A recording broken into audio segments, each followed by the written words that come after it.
Bonjour à tous et à toutes, bienvenue dans la lecture de votre chemin de vie et ou année personnelle 9. Donc j'ai fait la petite carte, hein, comme pour tous les autres chemins de vie ici, où j'ai mis l'étoile, j'ai mis le troisième œil, j'ai mis le quartier de lune et j'ai mis le symbole Namasté. Alors, j'ai mis comme mot-clé générosité, mysticité, tolérance, échange, rêve, idéal de vie, sagesse, réflexion et calme. Alors, n'oubliez pas les amis, s'il vous plaît, en partant de laisser un petit pouce bleu en haut, un petit like, un commentaire, de partager également autour de vous et puis de ne pas hésiter à vous abonner si vous êtes nouveau. Je ne fais pas que ça. J'ai également ma playlist sur les heures miroirs de base, les heures miroirs triples et je passerai bientôt aux heures miroirs inversées.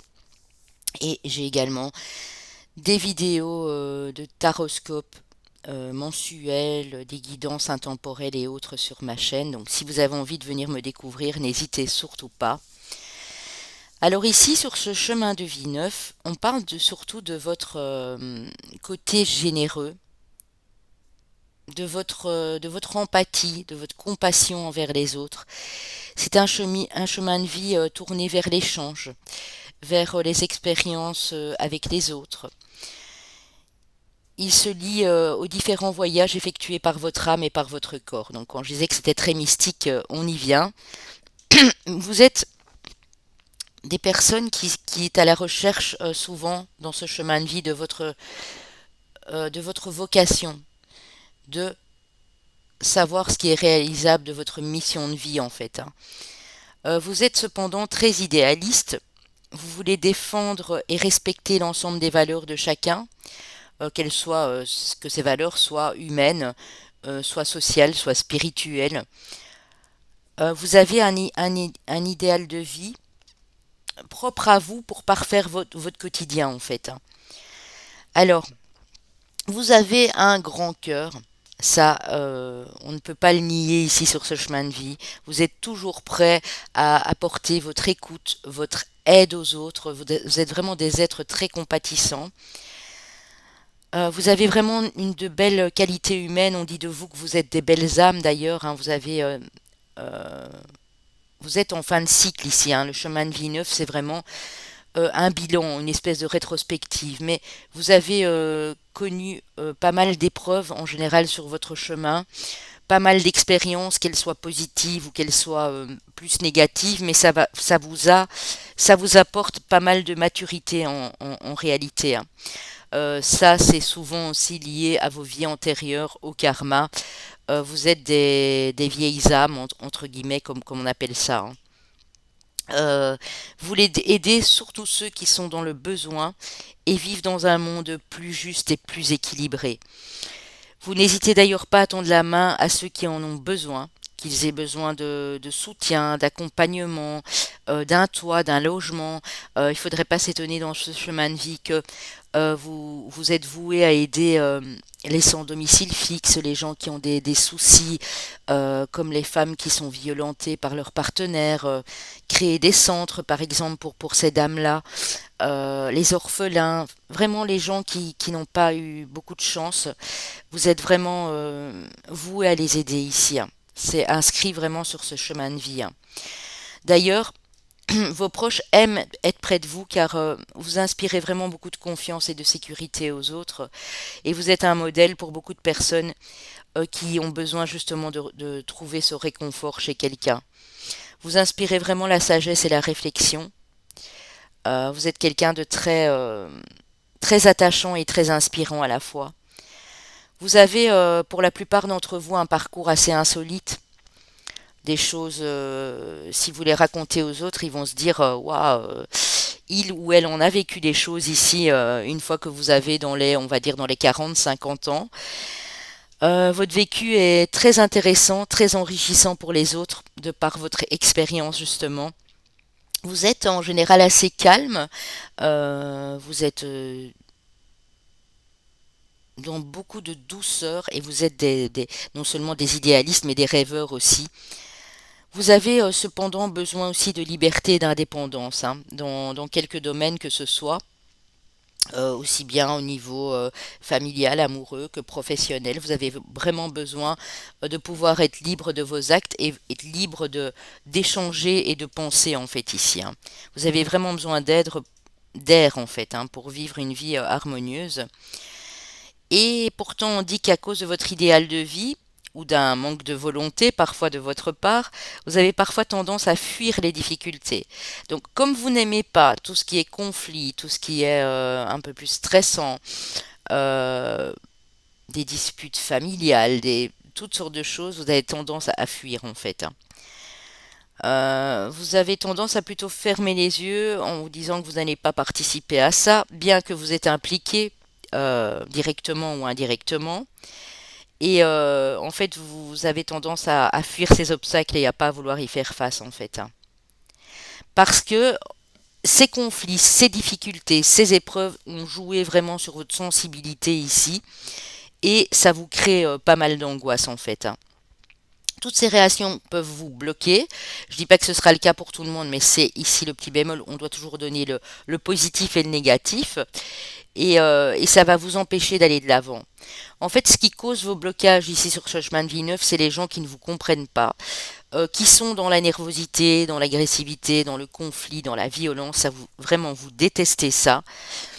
Et votre parcours de vie peut paraître un peu difficile en fait sur ce chemin de vie neuf, notamment si vous n'arrivez pas à aller de l'avant après ces épreuves et si vous n'arrivez pas à vous détacher de vos ambitions rêvées. C'est-à-dire que vous avez beaucoup de rêves, vous êtes des grands idéalistes et parfois vos rêves sont, je ne vais pas dire démesurés, mais vous les voyez en grand et ils ne sont pas toujours tous approchables directement, on va dire réalisables directement et ça va vous demander beaucoup de patience pour y arriver. Seulement, si dans cette patience, il y a du stress, des angoisses, des gens autour de vous qui sont dans de la colère, dans de l'agressivité, mais ça ne va faire que renforcer vos blocages en fait, hein. Vous êtes parfois à ce moment-là, vous pouvez devenir impulsif et manquer de détermination en fait aussi, hein. Donc être un petit peu dans la procrastination, on va dire ça. Mais votre chemin de vie implique que vous allez donner plus que ce que vous recevez en fait. C'est dans votre nature généreuse, c'est dans votre nature humaine d'être vraiment celui ou celle qui donne aux autres ici, hein. Mais cela ne va quand même pas vous empêcher, les amis, et ça c'est un conseil d'amis notamment aussi, de vous méfier d'individus qui peuvent un petit peu abuser de cette générosité, un petit peu ou beaucoup, et qui peuvent se servir de votre gentillesse et du coup qui seront là vraiment pour vous manipuler dans peu importe la situation que vous vivez, mais faites quand même attention à ces gens-là. Mais je pense que vous êtes, si on vous stresse de trop, vous êtes quand même d'une nature méfiante. Vous allez le ressentir comme un gros blocage et vous n'aimez pas ça, donc vous allez vous méfier naturellement de certaines personnes. Alors, en amour pour le chemin de vie neuf, on dit de vous que vous êtes des êtres romantiques, empreints de tendresse, quand vous construisez une histoire d'amour au début. Vous donnez beaucoup, vous avez des gestes tendres, affectueux, vous savez vivre aussi les choses avec beaucoup de passion. Vous vous investissez pleinement dans une relation amoureuse, mais à une seule condition, c'est que de vous sentir aimé par l'autre personne. Bon, c'est un petit peu d'une grande logique, vous allez me dire, si on ne se sent pas aimé, voilà, on ne peut pas donner plus que ce qu'on a, mais bon, il y a certaines personnes à qui ça peut arriver, hein. Vous avez besoin aussi d'avoir un retour de l'autre. L'autre doit être tendre. L'amour va aussi pour vous au-delà des gestes, hein. Puisque pour vous, l'amour, en fait, c'est la tendresse du cœur, la générosité, la loyauté aussi, entre autres, le respect mutuel dans une relation, hein. Vous avez tendance à mettre votre couple, votre relation amoureuse sur un piédestal, et la vie de couple reste une valeur fondamentale à vos yeux. Comme vous faites ça, vous pouvez vivre quelques déceptions. Parce que comme quand vous aimez quelqu'un, que vous avez un coup de cœur pour quelqu'un, sans savoir si ça va durer ou pas, euh, vous élevez la personne vraiment très haut dans votre vie amoureuse. Et du coup, ben voilà, si la personne n'est pas en phase avec ce genre de comportement, elle risque de prendre la tangente et là, vous allez vraiment être très très très déçu et même chagriné de la situation, hein. Mais vous êtes toujours sincère et fidèle quand vous investissez dans une relation. Et si la personne vous donne l'amour en retour, si vous vous sentez au plus profondément de vous aimé, vous allez défendre encore plus ardemment les valeurs, hein, les valeurs de respect, les valeurs de protection. Vous êtes un grand protecteur, une grande protectrice de l'être aimé ici. Et c'est ainsi que si, dans le cas contraire, vous ne ressentez pas tout ça et vous bloquez, ben, vous n'allez plus rien donner et vous allez avoir tendance à aller voir ailleurs ce qui se passe si la relation ne vous comble pas au plus haut point. Seulement attention ici en amour parce que vous avez tendance à idéaliser beaucoup. Donc si la personne en face est un petit peu plus fatiguée, un petit peu plus détachée parce qu'elle a des soucis à régler de son côté, faites attention aussi de ne pas vous détourner parce que vous pensez que la personne n'a pas d'amour pour vous. Voilà. L'idéalisme c'est bien, mais parfois il faut aussi relativiser les choses ici dans une histoire d'amour, hein. Alors, au point de vue professionnel pour vous sur ce chemin de vie neuf, vous avez besoin d'une grande liberté dans votre vie professionnelle. Une liberté de pouvoir décider par vous-même, de pouvoir faire ce qui vous plaît, de pouvoir échanger avec les autres quand vous le désirez ou pas. Et c'est à travers aussi votre propre vocation que vous allez développer vos valeurs humaines et votre intéressement à l'autre. Si dans votre parcours de vie sur ce chemin de vie neuf, vous étiez dans un métier qui ne vous permettait pas d'échanger correctement avec les autres ou des gens qui étaient trop stressants ou trop bloquants autour de vous, vous n'allez pas vous sentir bien du tout et vous allez rechercher une autre activité professionnelle, une autre profession, afin de pouvoir vraiment développer ces valeurs humaines qui sont en vous, hein. Parce qu'ici vraiment c'est l'humanisme, c'est pour ça que j'ai mis le namasté aussi, parce que vous êtes quelqu'un de très généreux, de très doux, de très empathique, et vous aimez le calme et la sérénité, hein, dans toutes vos relations, hein, qu'elles soient vraiment professionnelles, sociales, humaines ici, hein. Alors vous avez quand même besoin aussi ici sur ce chemin de vie neuf d'une sécurité matérielle, mais ce ne sera pas le but ultime, parce que le travail ne fait pas partie en fait de vos priorités, de vos valeurs, hein. C'est pas que vous ne voulez pas travailler, c'est pas que vous êtes paresseux, bien que quand vous êtes bloqué, vous pouvez aussi être dans ce sentiment de paresse et de procrastination, mais c'est pas la durée en fait pour vous, c'est pas développer une longue carrière professionnelle. Vous pouvez changer plusieurs fois d'activité, vous sentir bien, mais ne pas dire bah, je vais faire ça jusqu'à la fin de mes jours par exemple, hein. Je vais faire ça jusqu'à mes 90 ans, jusqu'à mes 70 ans. Non, c'est pas vraiment ça le but chez vous, hein. Euh, si vous avez l'impression de pouvoir aider le monde, si c'est une mission humanitaire, si c'est quelque chose qui permet d'aider les autres, là, vous pouvez le faire sur le long terme. Mais si dans le travail que vous faites, il n'y a pas tout ça, vous allez changer régulièrement de job ici, j'ai l'impression, hein. C'est pourquoi, pour vous, il faut un métier qui a du sens, où vous pouvez vous sentir utile, où vous pouvez vous sentir dans l'aide à l'autre. Vous allez vous réorienter, hein, plusieurs fois s'il faut pour trouver quelque chose qui est propre à vos valeurs et à vos principes, hein, que vous défendez ardemment ici sur ce chemin de vie neuf, hein. Alors, vous êtes attiré aussi par les métiers qui sont liés à l'étranger et au voyage. Vous êtes prêt ou prête ici à partir sur des missions extérieures, à l'étranger, quitte à prendre l'avion, quitte à faire des voyages, voilà, vous pouvez voyager, on va dire, peut-être 20 ou 25 fois sur l'année avec votre partenaire, votre conjoint ou si vous êtes seul. parce que vous aimez ça, quoi. Vous aimez bouger, vous aimez aller à l'aventure, à la découverte de l'autre. Vous pouvez aussi ici exercer dans tout ce qui est lié au tourisme, au journalisme aussi. Hein, les journalistes, ils bougent beaucoup, effectivement. Les missions humanitaires aussi. Les missions humanitaires pour aider d'autres populations en précarité.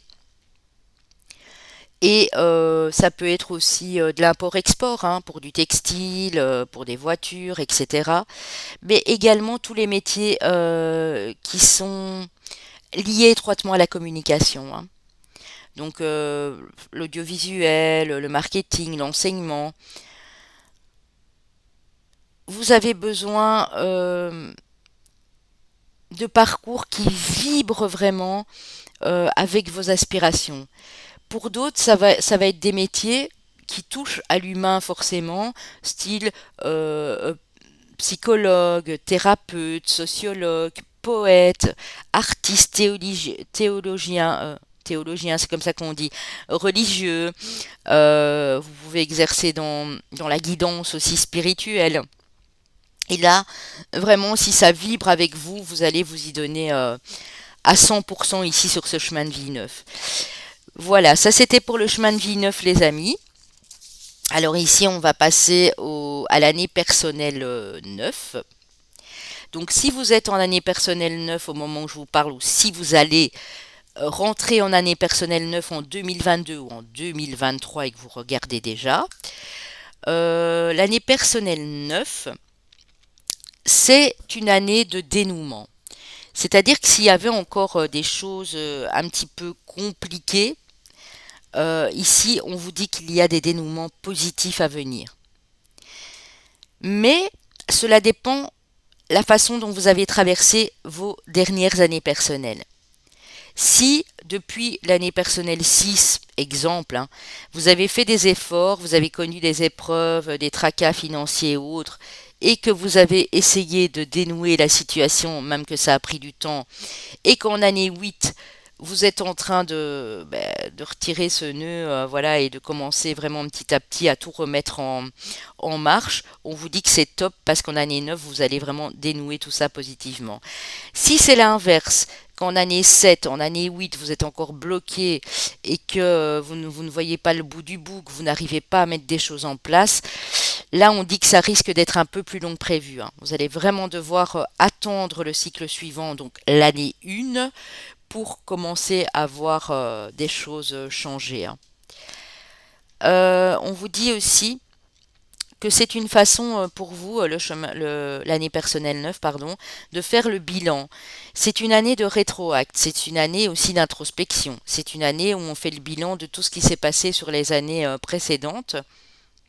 Et de ce fait, vous allez savoir ce qu'il faut laisser derrière vous ou ce qu'il faut garder avec vous. Faire cesser ce qui doit cesser, donc mettre un terme à un travail qui ne vous convient plus, à une relation, mettre un terme à des soucis financiers. En fait, c'est vraiment les mots épurer, nettoyer, alléger tout ce qui doit être allégé ici, hein.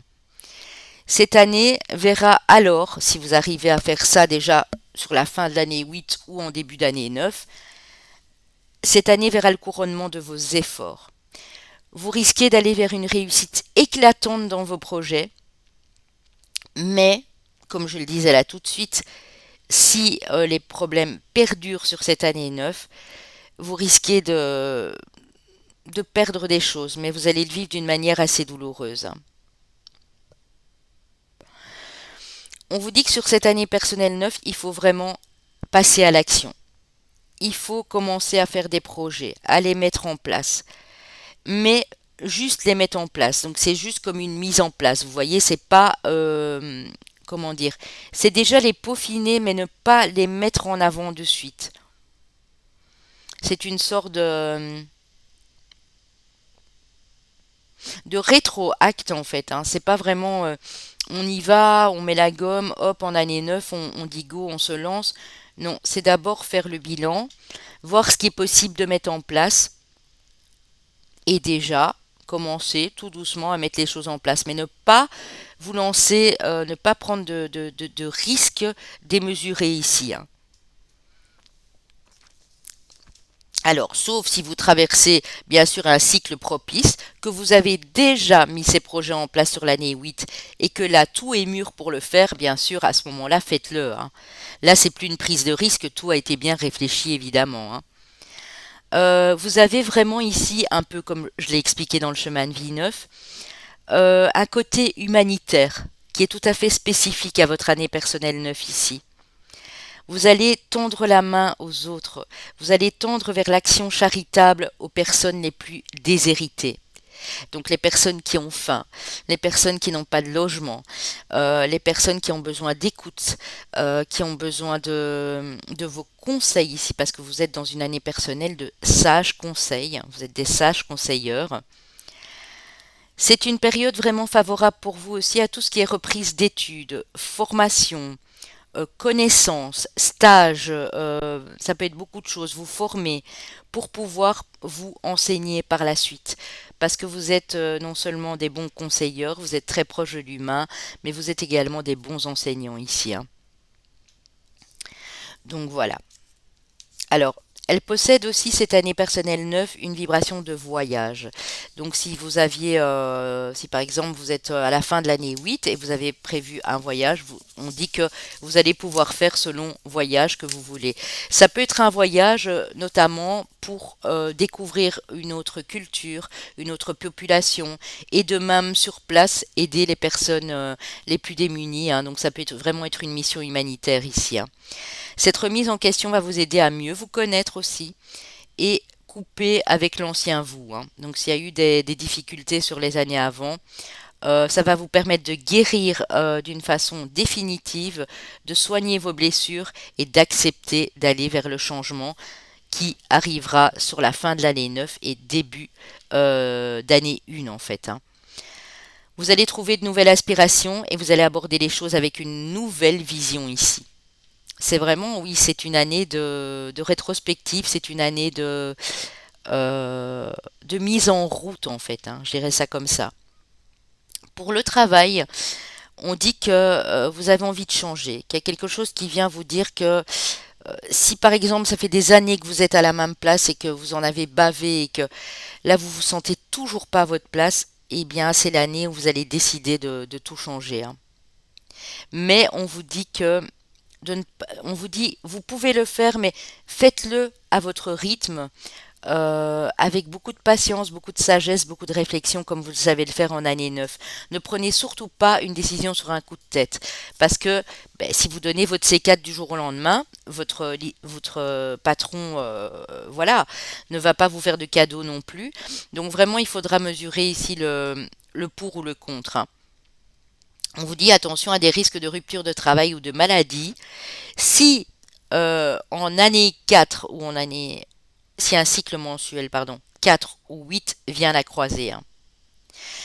Donc, calculez votre mois. Si vous avez une envie subite de changement de travail ou de décider sur un coup de tête de vous en aller et que vous êtes sur un mois 4 ou un mois 8, on vous dit attention, hein, parce que là, ça risque de ne pas être bon pour vous, hein. Alors, en amour, si vous êtes en couple ou marié, si ça ne va pas et qu'au moment où je vous parle, vous êtes dans un mois 2 ou un mois 6, attention aux problèmes affectifs. Donc vous faites bien sûr l'addition du mois. Par exemple, on va dire octobre 2022. Donc vous additionnez 1 et 2, ça fait 3, 5, 7. Donc là, ça va. Si maintenant, mois de septembre, on va dire. Mois de septembre, 9 et 2, 11, 13, 15, ça nous donne 6. Là, attention. Donc pour le mois de juillet, mois de septembre 2022, si vous êtes en année personnelle 9, ne prenez pas non plus de décision pour votre couple s'il y a eu du stress parce que ça risque d'engendrer des problèmes supplémentaires. Euh, Parce que si vous êtes en pleine crise existentielle à ce moment-là, les amis, ça va influencer cette relation, mais dans le mauvais sens. Par contre, on vous dit qu'à partir du mois d'octobre, donc juillet et septembre risquent d'être un petit peu compliqué s'il y avait déjà bien sûr des litiges et des problèmes, hein. Si tout va bien, ne prenez pas. On vous dit qu'à partir d'octobre, tout commence à rentrer dans l'ordre, qu'il y a un bel équilibre relationnel qui revient dans votre couple, que vous allez pouvoir mettre des beaux projets en place, c'est-à-dire peut-être déménager à deux, l'envie d'agrandir la famille, acheter votre propre maison.